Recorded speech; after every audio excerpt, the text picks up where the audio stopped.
the most powerful thing we can do when feeling powerless is admit what is true. Because so often I'm afraid of being lonely, and I already am. I'm afraid things are going to change. They've already changed. Fear wastes air. That's the magic of my guest today, Mark Nepo. He's the #1 New York Times bestselling author of the seminal work, The Book of Awakening, which has changed millions of people's lives, including mine and my husband, Chris. Can you talk a little bit about what Mark's work has meant to you in your life? Everything. Some of the gifts that you've offered me is just noticing that there's lots to listen to, not just outside, but inside. What I want to offer is that the difficulty of any moment is only half of reality. Life is more than anything we could dream of if we truly meet each other and meet ourselves right here, right now. I have a feeling that the person listening is either before the wall of fire or watching somebody else in their life deeply struggling. Often the intent is to focus on one thing when really we're dealing with a kaleidoscope. And how do you actually try to take in, absorb all of that? There's two ways that human beings will basically learn. One is by willfully shedding, and the other is by being broken open. And if you don't willfully shed, don't worry, you'll be broken open. Hey, it's your friend Mel, and welcome to the Mel Robbins Podcast.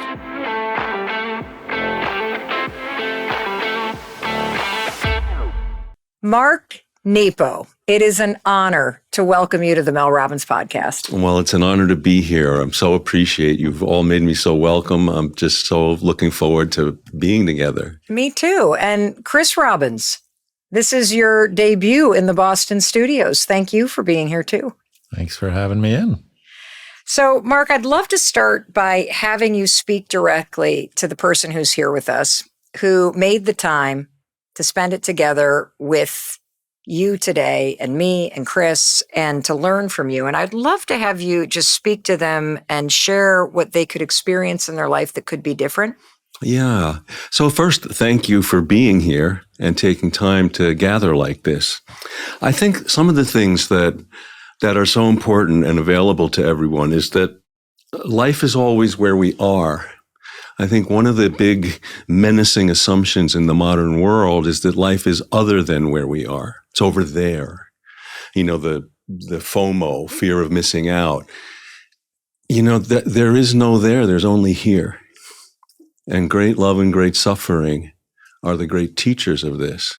I think one of the things in our age right now is that so many people seem to have lost their direct connection to life. And it is so isolating, is so challenging. My job, whether it's in writing or teaching, my calling is to open a heart space that we can enter together. And in that heart space, we start to discover that we're more together than alone. I'm so happy you're here. Oh, me too. Well, your work has had a profound impact on my life, on Chris's life, on our family's life. And I'm talking about the Book of Awakening that I just have to say, Chris is the one who introduced your work to our family. And so before, we share some of our favorite passages, can you talk a little bit about how you discovered this book, or what this book means to you, or what Mark's work has meant to you in your life?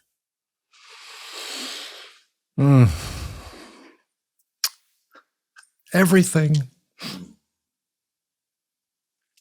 This book came to me when my heart was not open. I had gotten pretty heavy into meditation, was studying Buddhism, and we were talking about this concept of quieting the mind and meditation, and somebody said, "Oh, well, I just read one of these passages before I drop in." And that was sort of the beginning of me finding this book. And I think just looking back on what has been a decade plus of both reading and rereading this, and sharing it profusely, it has been the source of my own awakening, if you will, and also just a reminder to your point about how we don't, nobody has the answers. I love what you said earlier. Like, we're all just here comparing notes, and this is a book that I give away in all of the men's work that I do. Oh, thank you. It provides a light and a lens into our own humanity, my own humanity. Oh, thank you. Thank you. You're welcome. It means a lot. I went through a large part of my life closed off and in my head, or detached or disassociated or anxious, or just like the doing and the climbing of the ladder and the getting to the next thing and go, disconnected from life itself, as you would say, in terms of this feel of it. Like, there was so much of the doing and the achieving. Yeah. And I just thought, this is what life is. This is, and that is a form of life. And too many people get to their deathbed and realize that there could have been a different way to experience life and a different way to slow down and really truly connect with what matters. And it's right there in front of you. And what I hope out of this conversation, because it's the thing that I've gotten out of your work, is this ability to wake up from autopilot, or from the feeling that you're in a relationship that feels like roommates, or that you are stuck or resigned or closed off, but you don't know how to access something else. There is something else that is possible. If the person listening really resonates with that sense that I've lost the direct connection to life, or there's somebody in my life that I'm worried about who seems to have lost their direct connection to life, the spark's gone, they seem really stuck, you see the potential. You see the light. You're holding it out for them, but they don't see it. Or maybe the person listening doesn't feel it. What would you say to them, Mark? I think two questions, non-judgmental questions that I find myself asking both loved ones and students and people I'm with, especially people who are struggling, is, what's it like to be you right now? What's it like to be you? And the other is, what do you care about? And invite them to tell that story. And not even, tell them they're stuck. What good does that do? Or cheer up. Did that ever work? Yeah, what's it like to be you? What's it like? And this came, I learned this from, one of the best things for me about teaching is, in opening that heart space, when people enter and are real, when who's the teacher moves around the room, it doesn't get better than that. And in one of this story where this question came to me was, I was teaching in Charleston at the Sophia Institute, a place I love. The question I had asked was, can you, in pairs, broke up in little groups, can you share one thing you hold to be true with the other person? So this mother and son came up to me in the middle, and the mother spoke, and she said, "Well, we're stuck." I said, "Well, what's going on?" And meanwhile, her son, who is probably 28, about 6'4", he's just got this wry smile on his face, and she says, "Well, I told Jack what was true for me, but he said that he doesn't think anything's true. So we're at an impasse." And I didn't know I was going to say this, but because they shared, my heart said, well, I'm inviting you to listen to each other. So if your son moved to China well, would you ask him, what's it like to live in China? What brought you there? Do you like living there? Do you see yourself staying there? Well, he's told you he lives in the land where nothing is true. Can you ask him, what's it like to live in the land where nothing is true? What brought you there? And he's smiling the whole time, not saying a word. And they went back. Well, what happened in the retreat was there was another mother grieving that she had a son of a similar age about a month earlier who had died in a car crash. And watching this mother and son, she, a little later in the weekend, burst into tears and left the room. And we took a break and made sure she was okay. And when she came back into the room, this young man who didn't believe anything was true was the first one to run across the room and sweep her up in his arms.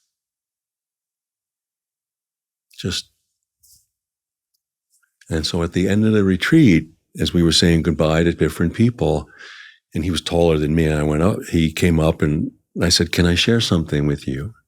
He said, sure. And I put my hand on his heart and I said, whatever caused you to reach out to that grieving mother, that was true. Now that, you don't plan things like that. He who believed nothing was true was the teacher that weekend.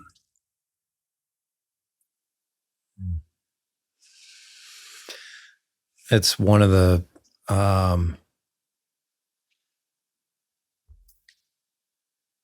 it's one of the reasons why I think some of your teachings and your writings are so profound, because you're not offering answers. And even this Book of Awakening, I think it doesn't lead people to what is true. It doesn't force people to ask for help. But it does invite, by way of the prompts and the reflections, it inspires people to ask those questions. And I think at least for a lot of the people that I sit with, particularly men who are not inclined necessarily to ask for help, or, hey, I'm going to get this done. I'm going to go it alone.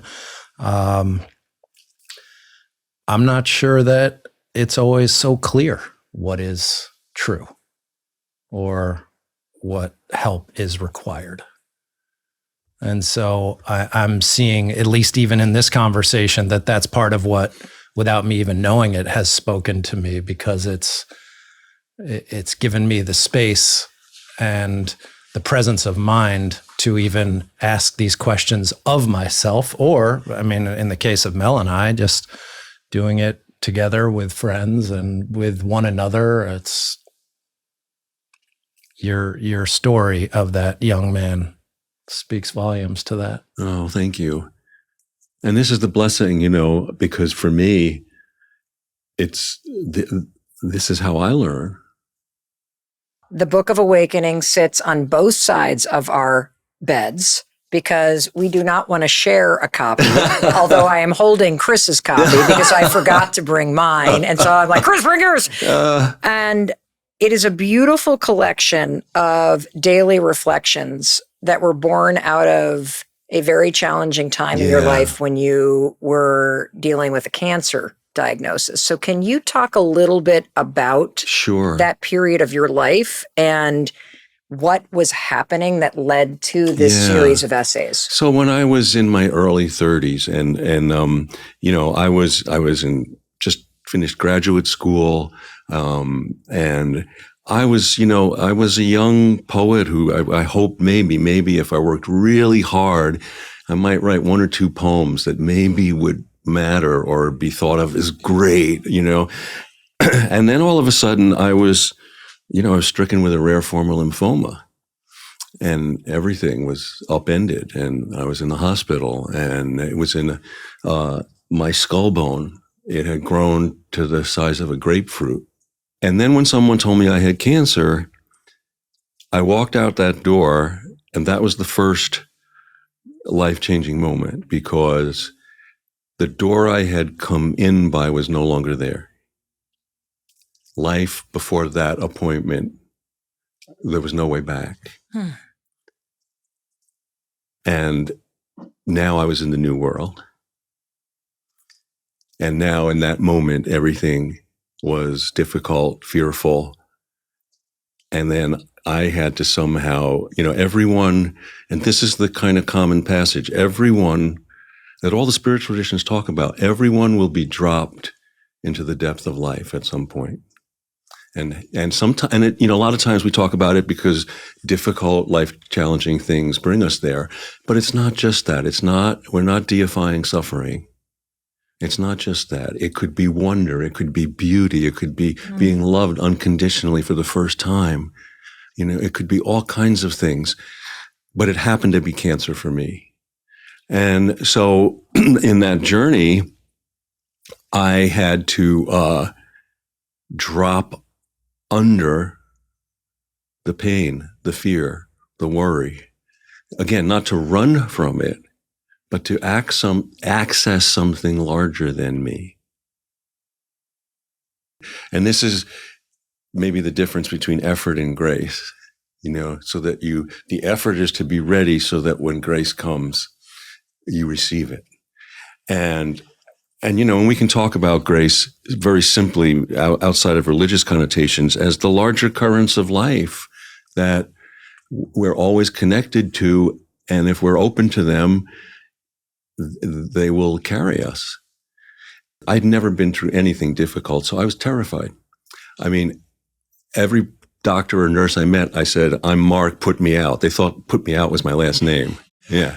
And of course, I couldn't be put out because this was my journey.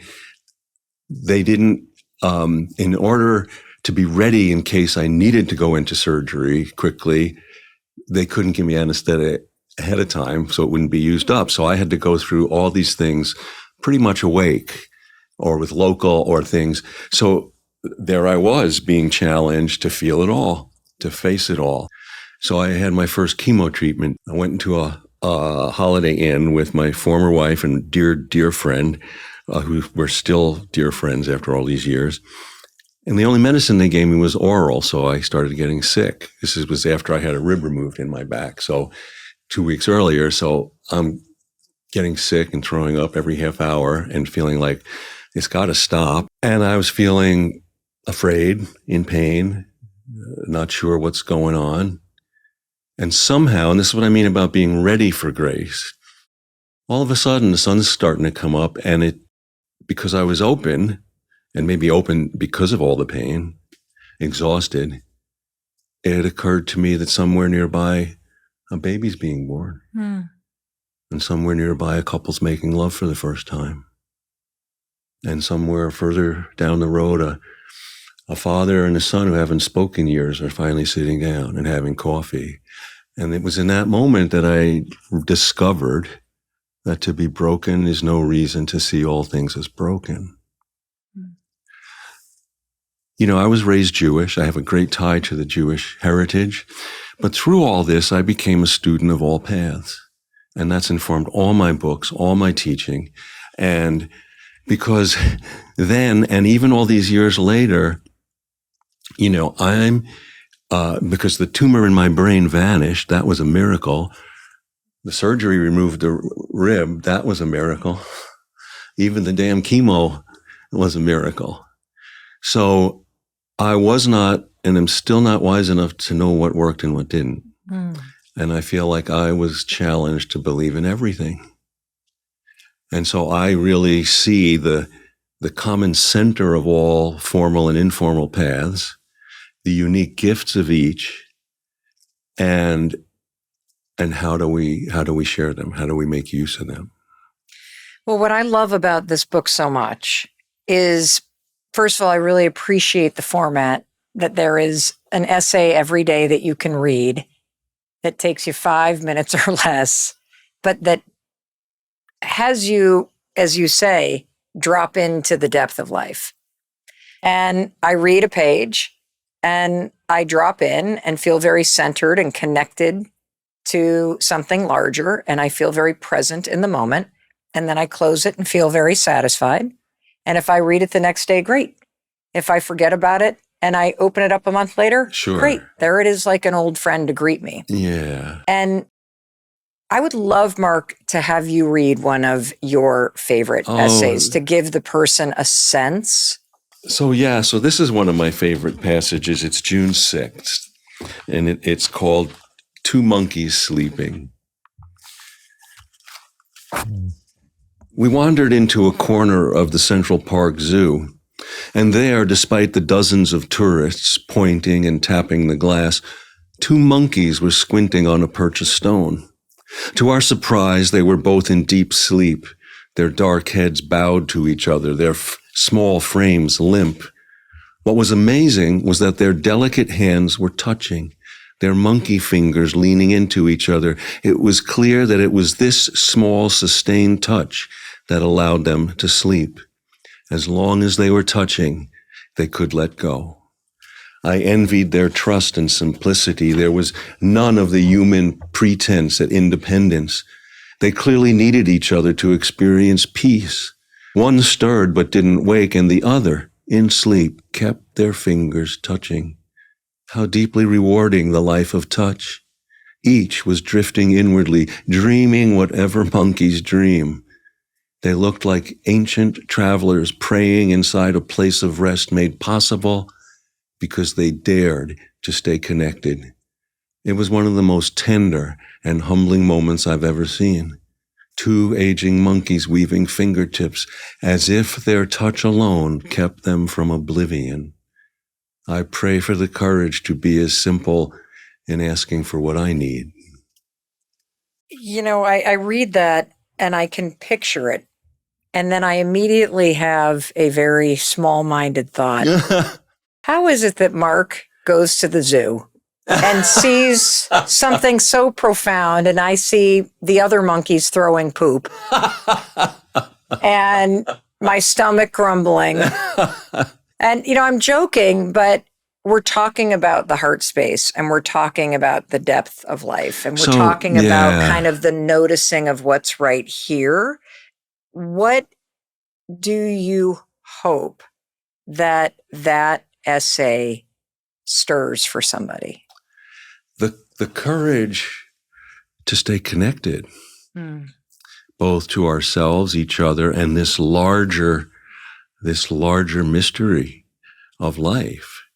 You know, one of the things that is so important is, and so it's about, you know, first, you know, Chris, as you shared, we all have times when we're closed and we don't realize it. And so the first kind of practice is to open. But then the next practice is to connect. Because, you know, if I open my eyes, what's the point if I don't see? And if I open my heart and I don't love, what's the point of opening it? So we have to open, and then we have to reach and receive.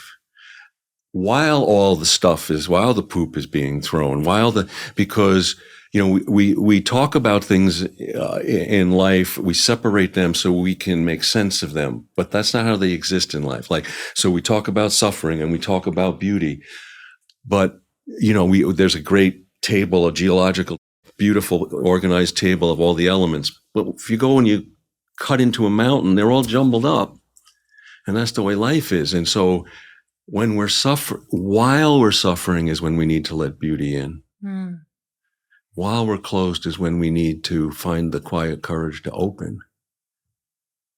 While we're afraid, and if I can't do it, I need to ask you for help. That's the whole point of friendship. You know, one of the great, I think, central paradoxes of life is that no one has been here who's you. No one can see what you've seen or live your life, and no one can do it alone. I think one of the modern psychological diseases is that we think we should do it alone, and so this, you know, this sense which goes back to manifest destiny in America. No, we're interdependent. we're interdependent. No one can live my life for me, but I can't do it alone. And I know this from all the things I've been through. Why do you think these simple things can act like such a lifeline or open you up when otherwise in life you kind of are going through life feeling very closed off and lonely? And Yeah, I think that one of the things I mentioned earlier, but it's really been a great teacher for me, is that great love and great suffering are the great openers. And, there's two ways that human beings will basically learn. One is by willfully shedding, and the other is by being broken open. And if you don't willfully shed, don't worry, you'll be broken open.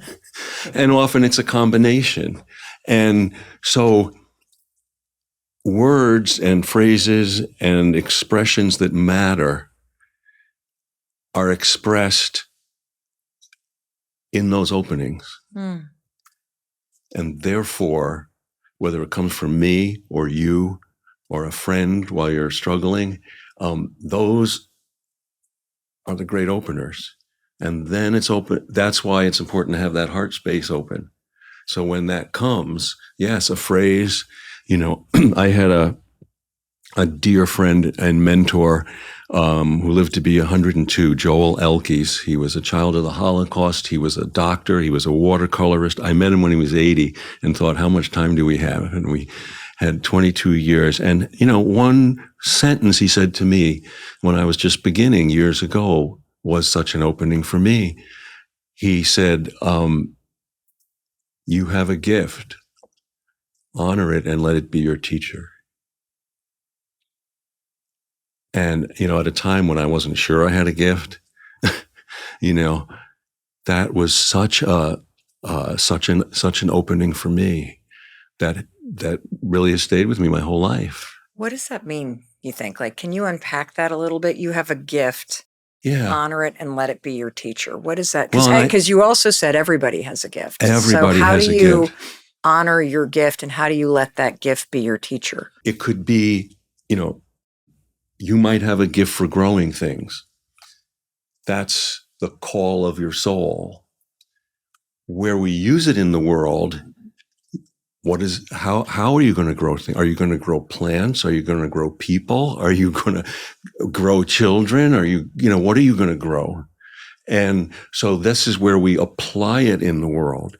So all of this is a journey. So to honor, and this is a very, so the word honor, I love, as you know from my writing, the origins of words, not because I'm a word geek, but because I've noticed that words erode over time, just like stone and wood, And so when we go back, more often than not, their original, or as close as we can get, their original definitions are more whole and so much more helpful.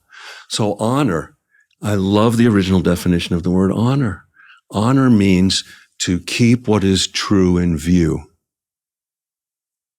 I love that. To keep what is true in view. So for everyone who's with us and listening, how can you practice, how can you personalize the practice of honoring? How do you keep what is true in view about what you know about yourself and your gifts? So I think that, the first step for any of us is the word trust literally means follow your heart. So to follow our hearts in a daily way, what brings you more alive? What is heartening? Forget about whether it's a career or a project, or just what do you do during the day or that brings you more alive? And then do more of it.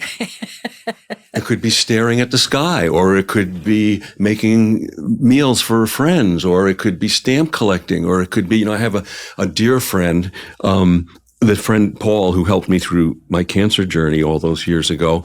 And one of his great gifts, he did all kinds of things to make a living, but he followed so beautifully. When we were in our 20s, he created an art gallery, and that brought him alive. And it was a wonderful art gallery in Albany, New York. And then it changed. And, the next thing I knew, he was, doing sumi painting himself. And then, another 10 years, he was apprenticing with a foreign car mechanic. And he just followed what brought him. And it wasn't whether it was, quote, successful or not. It was just that what brought him alive shifted. I wouldn't even see, as long as we take the judgment out of it, no longer works or didn't produce something. So, one of the things is that happens to all of us when we're young. You're spinning in recess and the teacher says, boy, you're so graceful. You'd be a good dancer. Or hear somebody singing la, la, la over in the corner. You should be a singer. And now all of a sudden it gets in our heads from society and from, okay, what do I have to do to become a singer? Does that mean I have to take lessons? Does that mean I have to get a record recorded? Do I have to perform? Or if singing brings you alive, whether you sing well or not, you're a singer. So how do we stay a verb and not become a noun? And this is at the heart of finding our own gift. I think it was Howard Thurman who said, we don't need people. Oh, I can't remember the exact quote, but what the essence of it was, we need people who are alive, not people who are, quote, good at what they do, because if we're alive, we will be good at what we do. Well, one of the things that brings me alive is reading from your book, because I always drop in. And so I want to read one to you. And then I'd love to hear you kind of unpack this one. So this one is May 19th, and it's called The Bee Comes. The flower doesn't dream of the bee. It blossoms and the bee comes. Oof, why am I crying? Mark, damn you. Oh, okay. At times in my life, I have wanted love so badly that I have reimagined myself, reinvented who I am in an attempt to be more desirable or more deserving, only to discover again and again that it is the tending of my own soul that invites the natural process of love to begin. I remember my very first tumble into love. I found such comfort there that, like Narcissus, I became lost in how everything other than my pain was reflected in her beauty. All the while, I was abdicating my own worth, empowering her as the key to my sense of joy. If I've learned anything through the years, it is that though we discover and experience joy with others, our capacity for joy is carried like a pod of nectar in our very own breast. I now believe that our deepest vocation is to root ourselves enough in this life that we can open our hearts to the light of experience and so bloom. For in blooming, we attract others. In being so thoroughly who we are, an inner fragrance is released that calls others to eat of our nectar, and we are loved by friends and partners alike. It seems the very job of being is to ready us for such love. By attending our own inner growth, we uncannily become exactly who we are. And like the tulip, whose blossom petal is the exact shape of the bee, our self-actualization attracts a host of loving others more real than all our fantasies. In this way, the universe continues through the unexpected coming together of blossomed souls. So, if you can, give up the want of another and be who you are.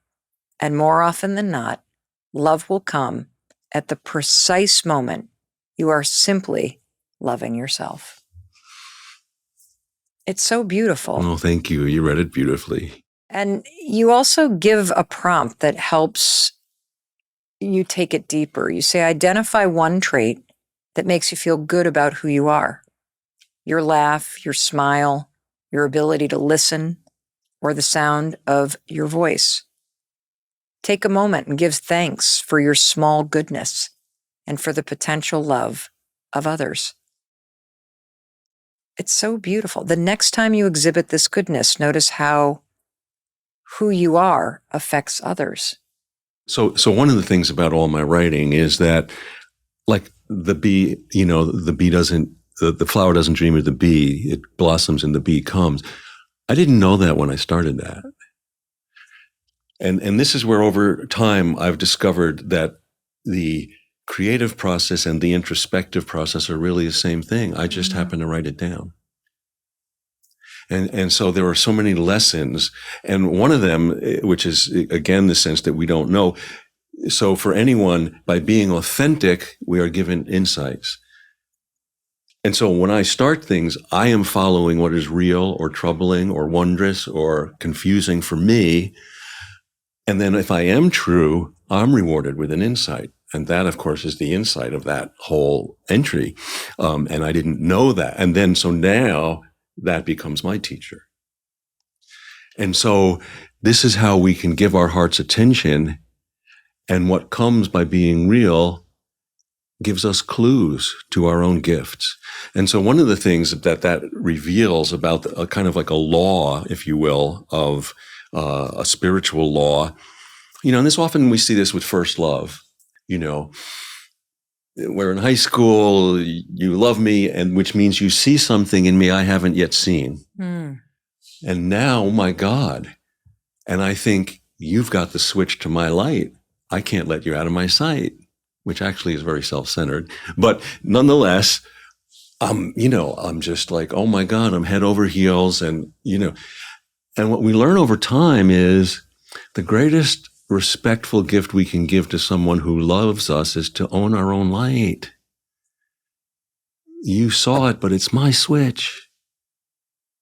And I see it in you, and it's your switch. And we have to honor that in each other. And so this is one of the beautiful things, is by being who we are, we do have to love ourselves first.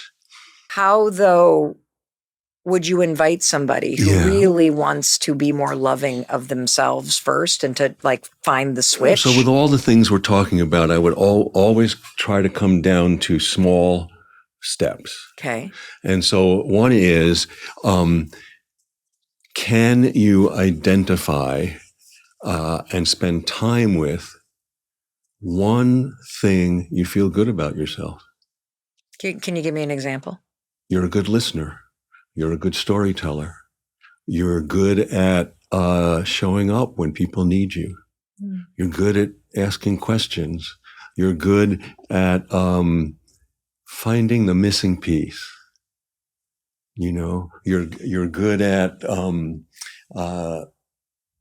it could be 1,000 things, but something little.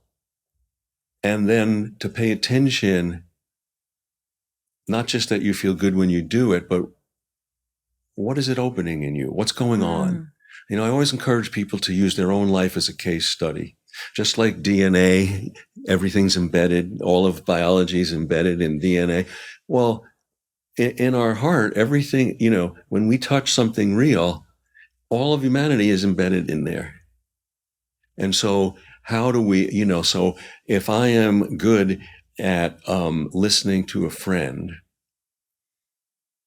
what does that tell me about my gift of listening?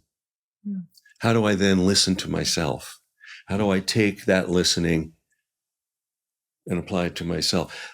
Not to achieve anything, but to grow more intimate with who I am. And once we're intimate with who we are, we also we enter our kinship with all things.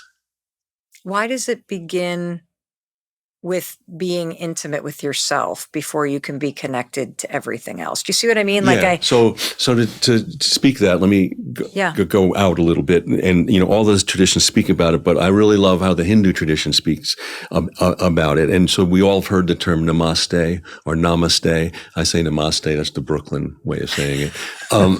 But what it means is I honor, to keep what is true in view, the portion of universal spirit that resides in you. So in the West, we call that soul. In the East, they call it Atman, Buddha nature. Christianity calls it the Holy Ghost. Judaism calls it Yahweh. There's 1,000 names. And so what I believe, and that's just my point on the circle in the Elder Council, is that just like the air in a bluebird house is a little portion of the sky. We call it the soul here, but we each carry a portion of universal spirit while we're here. So to become intimate with that allows us to be the inlet or the conduit between the world of spirit that's existed forever and going to the grocery store. And so the heart again has to stay open, has to stay this open vessel between all of time and all of life and the person you help up who dropped their groceries. And that's why we need to be intimate with our own nature so that we have access to more. There's a paradox that by knowing who I am, I can gain access to all I am not. Now, I'll give you a very personal example that really, when my father was toward the end of his life, and he lived to be 93, and we were estranged for many years, and both my mother and father for many years. And then in his 80s, we reconnected, which I was so grateful for. And he was a master woodworker, and so I was his firstborn son, but we never spoke the same language, although I learned so much about creativity from him. He didn't teach it, but by watching him. So at the end of his life, he had a stroke and was in the hospital, and he could speak, but it was so difficult, he just didn't try. And so I found myself in a very busy, he didn't have a separate room, and I was in a very, very busy hospital setting and beeping and TVs and clattering. And all of a sudden, I'm feeding him applesauce with a spoon. And it was sad and beautiful and bittersweet. And all of a sudden, it was my whole life in that was putting a spoon in his mouth without hitting his teeth. And he was, getting the applesauce, and I'm crying, and there we are. And again, going back to, you can't prepare for these things, but because my heart was open, all of a sudden, I was in a moment of wonder. All of a sudden, not because I was looking for it, but because I held nothing back and I gave everything to that moment, I suddenly was in the moment of every adult child who ever fed a dying parent. And I wasn't alone. By being thoroughly who I was, called to by love, not by some exercise or because, I'll try this. No, just all of a sudden, I tripped into this amazing, inexplicable space. And it's changed how I think about resilience. I think another form of resilience is when we are thoroughly who we are. So if I feel your pain, I am in suddenly the river of everyone who ever felt pain. If I feel your wonder, I'm in the river of everyone who ever felt wonder. And by being who we are, gaining access to the kinship of all things, is an amazing form of resilience. Yeah, I'm still here. So yes, I have a passage. April 26th, the way is hard but clear. Though it is the hardest going, the way is clear.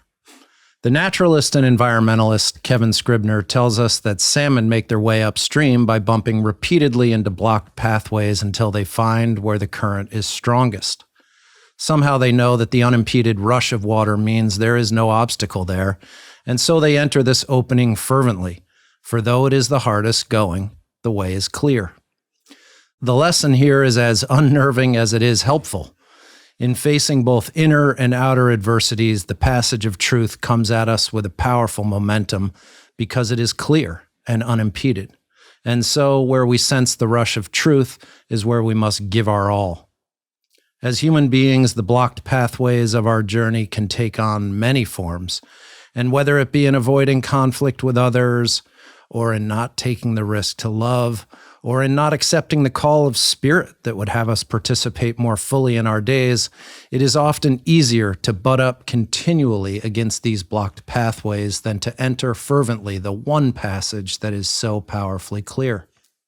In this regard, salmon innately model a healthy persistence by showing us how to keep nosing for the unimpeded way, and once finding it, how to work even harder to make it through. Some say it is easier for salmon since the power of their drive to end where they begin is not compromised by the endless considerations that often keep us from the truth. Still, it is the heart's capacity to rise one more time after falling down, no matter how bruised, that verifies that such a drive lives in us too. Like salmon, our way depends not just on facing things head on, but in moving our whole being through. Thank you. I love that passage for a lot of reasons, but not the least of which because I love fish and fishing and all the above. But it's part of the origin story, if you will, in finding some of this work and your writing.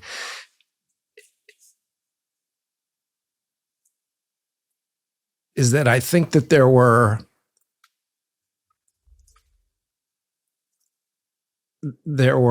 a lot of elements of what was going on in my life that were true. Mm-hmm. But they were all sort of in that confluence of water rushing, if you will, and me not seeking that where the water was flowing the hardest, if you will. So when I read that, it just speaks to not only maybe some of the breakthroughs that I had for myself, but also just I'm often sharing this work with other men who are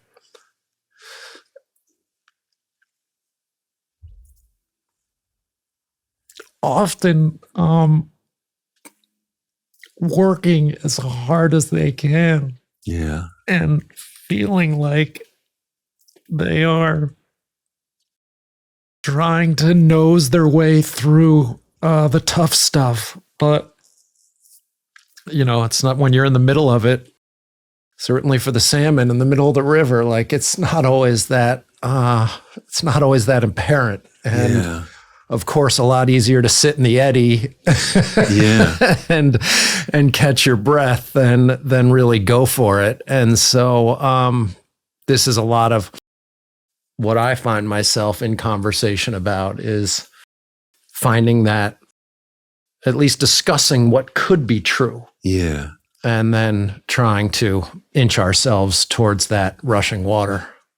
Well, thank you. And I also feel it's important that in facing these openings, that we can't do it alone and we don't have to do it all at once. Yeah. Like I may find like, oh, there it is, but I don't know if I can do it today. And, but I think it is, and for me, I think the language I was born with was metaphor. And so I've always seen things in looking at things and then work to find out what the teaching is. And in that one, I think it also speaks to how we're often humbled into letting go of where we think we're going. Mm. I wanted to dig more into that essay, Chris, because when you read it as the salmon, and if you've ever seen salmon swimming upstream and they're leaping up with the water leaping up and they're efforting their way, I think if I had to guess why there's so much emotion, it's that oftentimes where the water is rushing, you are actively resisting going there.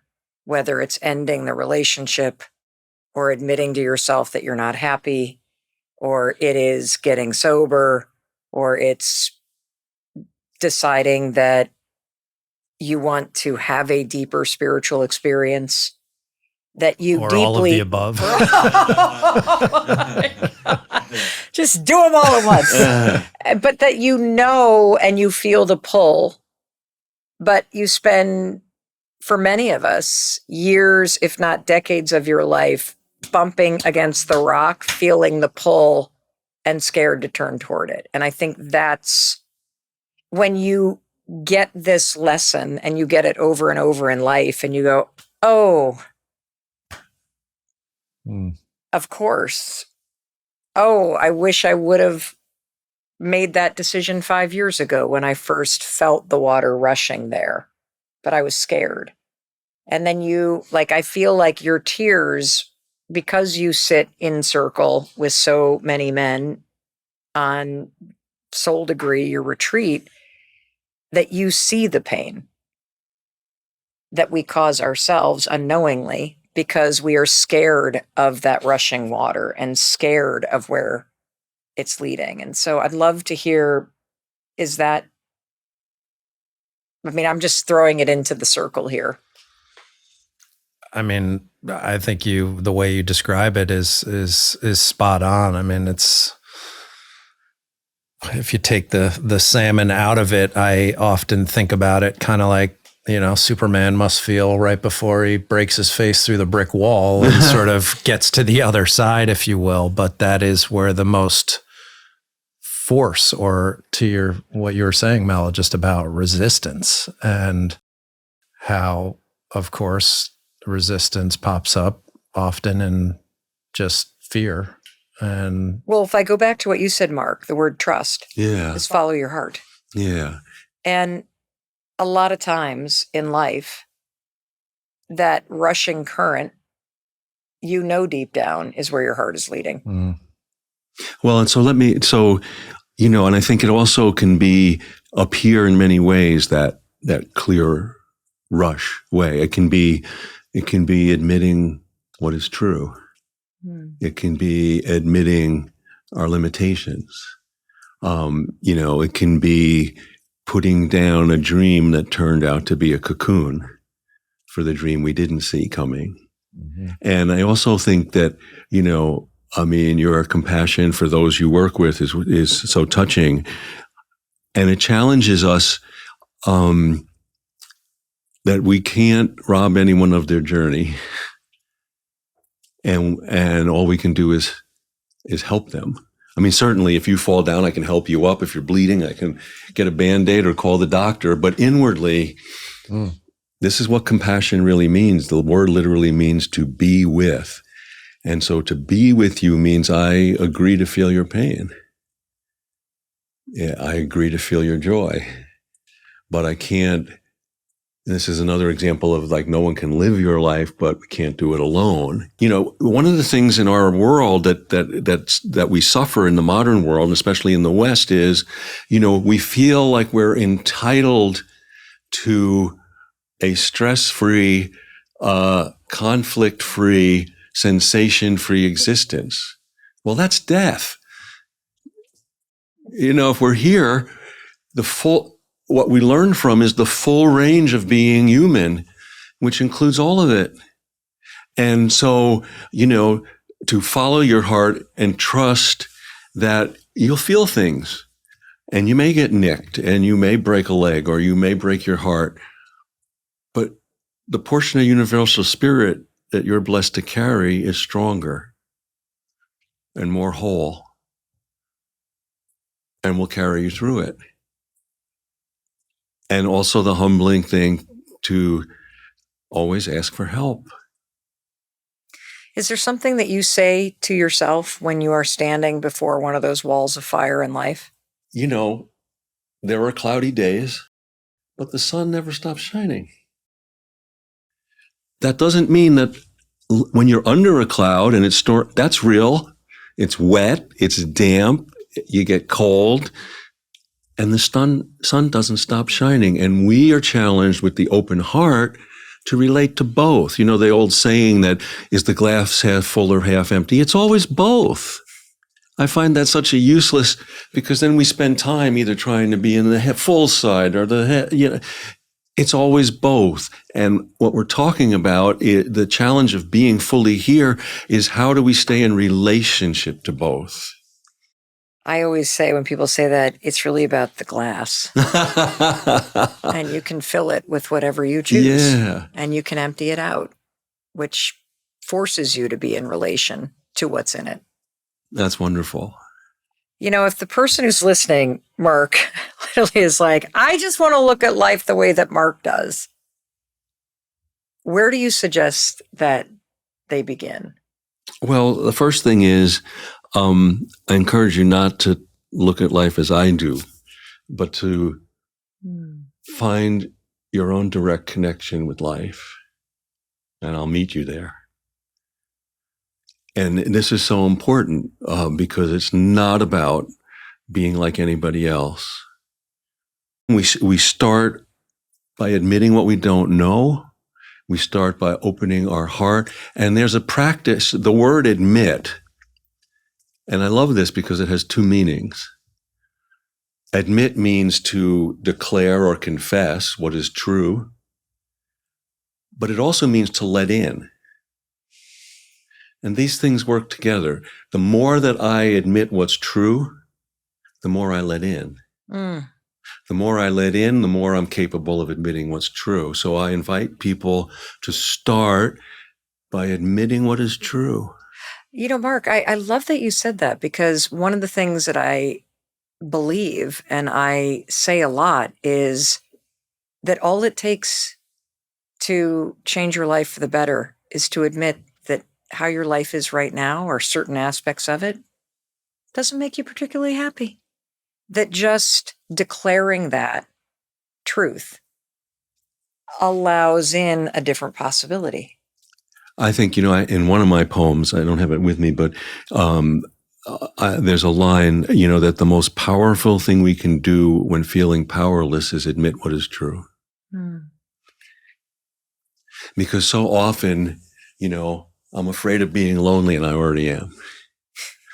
I'm afraid things are going to change. They've already changed. And often the heart knows first, and we play catch up. And so this is also why it's so important, again, because we're human. And so a lot of the things we talk about being blocked or being struggling and all these different, I think of them not as deficiencies, but as developmental aspects of our journey. What do you do when you wake up in the morning? I mean, I wake up, I get out of bed, I make the bed, I brush my teeth, I go for a walk, I read a page in your book a lot of mornings to anchor me. But what do you do first thing in the morning? So the first thing I do, and this opens up a wonderful thing I'd love to talk a little bit about. So I'm up, my wife Susan is kind of a night owl and I'm a morning person, which actually gives us kind of good alone time at either end of the day. And we don't have kids, but a very spoiled yellow lab, Zuzu. And so the first thing I do is I do 3 simple things as rituals to start the day. I open up the blinds to let light in. I take care of something living by taking care of feeding Zuzu. And then I do something for someone I love. I make coffee for Susan before she wakes. So I invite people who are, with us and watching or listening to think of your own simple rituals, because when I inhabit them fully, they change the whole day. So this brings up the difference between ritual and habit. So when I'm present to it, I'm letting the light in, caring for something living, and doing something for someone I love. And that aligns me, going back to the will in the river, that aligns me for the day. Now, if I'm late and I go, oh no, I got to open the damn blinds, I got to feed the dog, I love you, but well, that just turned into a habit. I just had a huge breakthrough. I realized that there's something I do every morning that I didn't even realize was part of the morning. What? I literally, when I open my eyes, especially when we're home, I look right out the window And because we don't close the blind, and I savor what I see. And I had never thought about the grounding ritual that keeps you connected to something bigger rather than the things that I do that are part of the way I set up the day that do feel like the doing versus the being. So what is the difference between ritual and habit in your words? Like, how do you define that?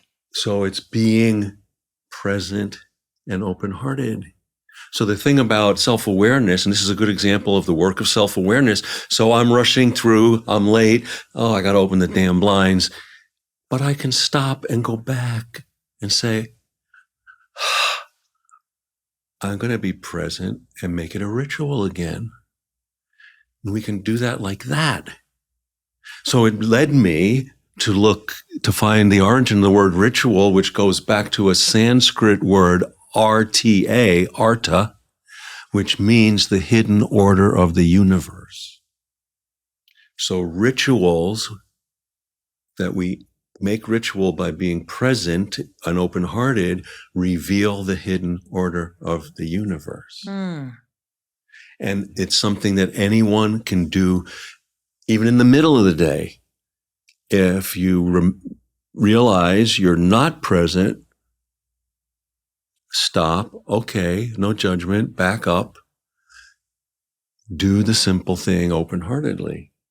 Can you give us a couple examples of a ritual or a number of rituals that the person listening can start to implement in their life or start to practice in their life to be able to tap into this power? Yeah. So, anything that you do, either beginning the day, ending the day, or during the day, just choose three simple things. It may be watering the flowers. Be open to the water feeding the flowers as they grow and what that mirrors in you that is growing. Or, even, dropping something off for someone. You're leaving a meal for someone. Anything that you can open your heart to take in what it really means. What it really means. And so, and that it could be making the bed. I have a poem, I don't have it with me, but it's a poem where the first part of the poem I go, oh, I got to make the bed every day. What's the point? And I got to pay the bills. And and then in the poem, a friend calls up and says, it's such a wonderful day. I get to make the bed and I get to pay the bills. And so the glass is both half full and half empty. Being human, there will be days when we feel like I got to do this again. But by staying open-hearted and admitting and being present, we recover the miracle of it. And the goal is not to eliminate one or the other because we're human. So how do we be kind to ourselves and go, yeah, there will be days that I'll feel like I don't believe I have to do this one more time. But let life unfold. And tomorrow you say, oh my God, I get to make the bed and wake up and look out the window. And one other thing I'd say about this for me, and I don't, so years ago, I would always do the tedious things first and save the really sacred things when I got all that done. Nobody taught me to do that way. Somehow I did that. I had it all ass backwards. By doing what matters first, it changes the entire day. How?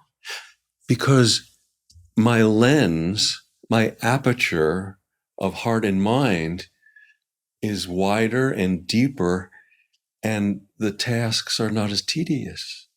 Doesn't mean I enjoy, it's not like reframing that something tedious is suddenly wonderful, but it takes the edge off of all that. I really want to get to your new best-selling book, The Fifth Season, which is all about creativity in the second half of life. And you write beautifully in this book about growing older with purpose. And I'd love to have you talk a little bit about what you've learned about purpose and creativity as you have gotten older Yeah. that you wish you had known a long time ago. And look, I realize that you couldn't have known it a long time ago because you No. now know it based on your experience, but Yeah, and one of the things I find myself saying more often as I get older is whatever it is, like, I wish I'd known this 5 years ago or this, that, is that we're always right on time. As much as we wanted it to happen, we can't. You can't, the things that I'm writing now, I couldn't have written 20 years ago, 30 years ago, because I hadn't experienced what I've experienced. So, I start the book with a metaphor that has been such a teacher for me, and it's the metaphor of a meteor. Now, as a meteor comes into the atmosphere, very few land on Earth. Most of them are burned up. So what happens is a meteor comes into the atmosphere, and as it starts to flake off, as it gets brighter and brighter until there's nothing left but light. I think this is a good metaphor for the journey of a spirit in a body and time on Earth over a lifetime. Now, we don't like the flaking off. My back surgery was a flaking off. The arthritis I'm starting to feel is a flaking off. But I am getting brighter and brighter. And I'm letting that light that's coming through me be my teacher. So I think, and so one of the things that happens too is I think our horizons shift. I'm 74. I sure hope I live to be 100. I have my great-grandmother lived to be 105. And my grandmother 94. So, I'm hoping. But regardless, there's more years behind and ahead. And so the horizon shifts in that the true purpose of looking forward or back is to make my light brighter now. So this brings in the true purpose of memory. Memory is not nostalgia. Nostalgia is wanting to go back and live in a time because it feels like that was better than now. The true purpose of memory, I'm finding, is if there was a time in my past where I felt a certain aliveness or a wonder or a gift or love, can I revisit that to remember what it feels like to trace and see where it is in me now, so I can recover it now, not go back to then. And the same thing with dreams at this stage of life.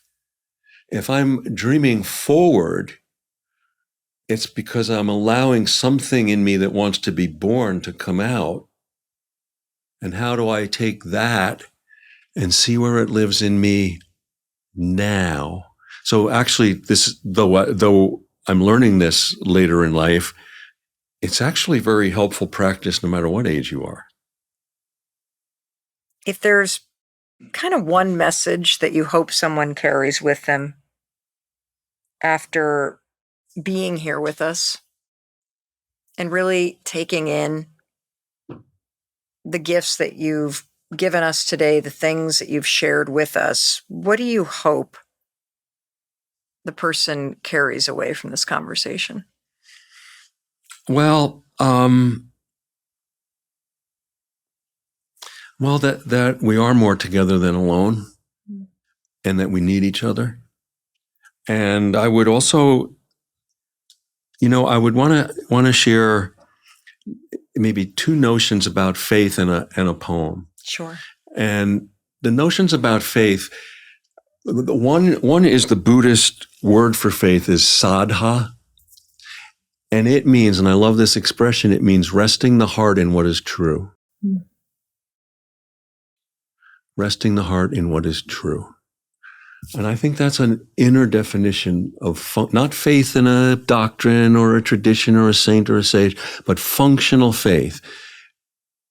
And all the things we've been talking about, opening, admitting, opening our heart, ritual versus habit, all of these things, courage, surrender, there are ways to rest the heart in what is true.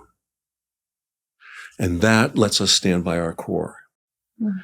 And the outer sense of faith, functional faith, is I refer to Paul Tillich, who was a Protestant theologian, and he said, faith is an act of ultimate concern.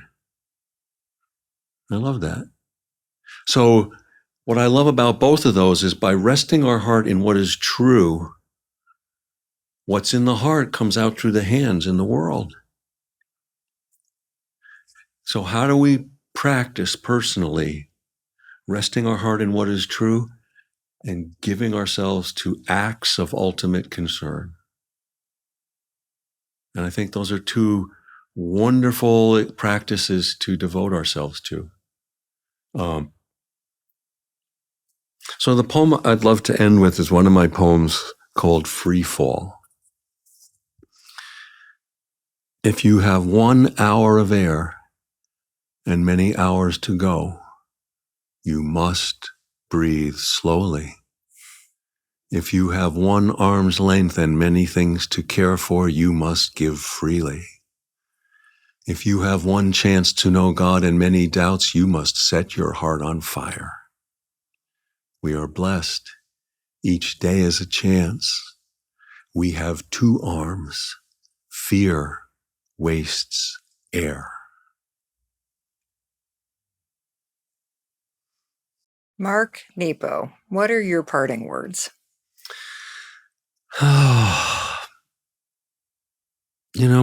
My parting words is that life is more than anything we could dream of if we truly meet each other and meet ourselves right here, right now.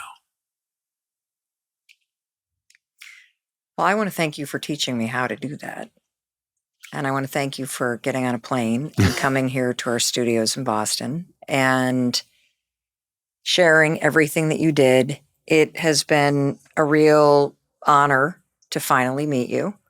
And I am so excited by the ripple of positive change and consciousness that will spread around the world in ways that we will never know because of the person that is listening today who shares this experience with people that they deeply care about. So I want to thank you. Oh, thank you. From the bottom of my heart for making a huge difference in my life. I want to thank you, Chris.